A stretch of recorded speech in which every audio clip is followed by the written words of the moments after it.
Let's bring to the stage ACLU staff attorney Jordan Wells.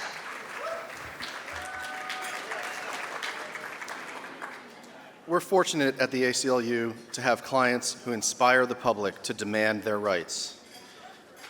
Invariably, our clients fight not only for themselves, but also, by example and precedent, for the rights of all of us.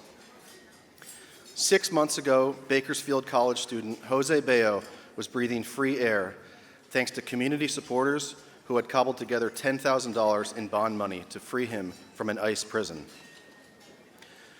Jose was free, but he was not in the clear. Having arrived in the United States as a baby, he still faced the prospect of deportation to a country he's never known. And now a father to an infant son, he could have chosen to keep a low profile while defending against his deportation. But that's not who Jose is. He believes that a community overcomes its oppressors by fighting together rather than retreating to their individual corners. And he felt it was important to speak out. On May 15th, he stood before the Kern County Board of Supervisors and delivered a poem criticizing ICE and calling on the public to unite against the current administration's vicious policy of separating immigrant families. ICE's reaction was as swift as it was chilling. Less than 36 hours later, ICE agents came to Jose's home and threw him back in prison. Except now, this time they increased his bond to $50,000, exorbitant even by ICE standards. Jailing an artist who dares to criticize the government strikes at the heart of the First Amendment. If ICE gets away with it, before long they will turn to their other critics, squelching dissent until no one is left to challenge them. With Jose as our client, we are suing to uphold the right against government retaliation for speech.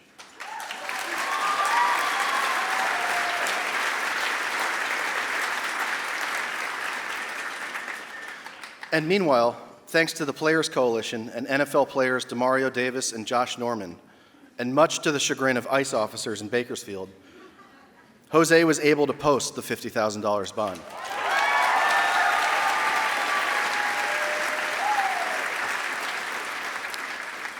We are lucky to have Jose Bello with us here tonight to deliver his poem, Dear America.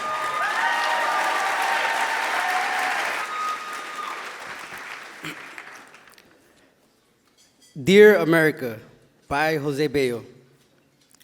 Dear America, our administration has failed. They passed laws against our people, took away our rights and our freedom, and still expect to be held? Chales. Dear America, you and your administration cause fear through separation. Instead of building trust with our people, do you prefer this racial tension? Oppressed. I live my life in frustration. Private prisons, political funding, mass incarceration, you make the connection. I speak for the victims that pay for this scam. Vietnamese, Jamaican, African, Cambodian, Mexican, Salvadorian, and on and on. Together we stand. We demand our respect. We want our dignity back. Our roots run deep in this country.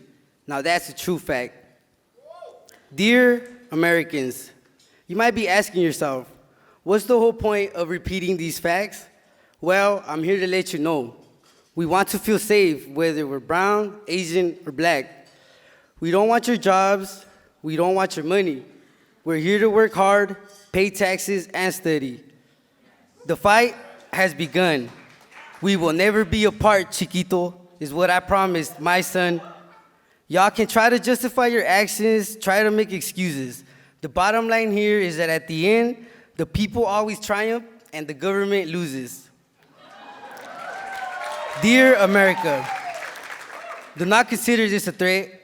Our intentions are only to continue making this country great. It's time to begin standing up for what's right. Criminalizing children, separating families, our national security, does this make it all right?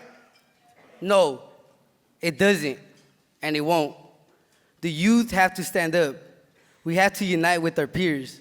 Let's begin educating our children by speaking wisdom into their ears. Because at the end of the day, I am you, and you are me. Together, we are. Sincerely, those seeds you tried to bury. Thank you. Let's hear it for Jose.